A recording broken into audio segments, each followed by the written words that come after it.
السلام عليكم ورحمة الله وبركاته. مرحبا بكم في فيديو جديد. كالعادة قبل ما نشاهد الفيديو عليك الاشتراك في القناة وتفعيل الجرس لوصول كل جديد على القناة، وما تنساش أيضا بالضغط على زر لايك إذا أعجبك الفيديو. ثمن نجم المنتخبنا الوطني الجزائري رياض محرز الجهود المبذولة من طرف الشعب والجهات الرسمية في مواجهة نيران الحرائق التي اندلعت في عدة ولايات عبر الوطن. ولقد نشر النجم الجزائري عبر حسابه الرسمي على تويتر كما راكم تشاهدوا في الفيديو يوثق لحظة اندلاع النيران في ولاية بجاية. وكتب رياض محرز: دعونا نستذكر ونشجع كل من واجه الحرائق في كل من المناطق على مستوى الوطن.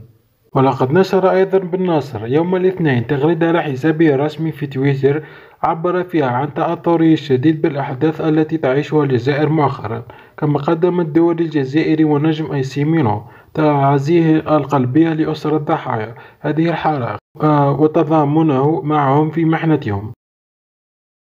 ولقد نشر أيضا كل من يوسف عطال وبغداد بونجاح وسفيان بن دبكة صورة على حسابهم الرسمي في انستغرام كما راكم تشاهدوا في الصورة يتضامنون مع الحريق.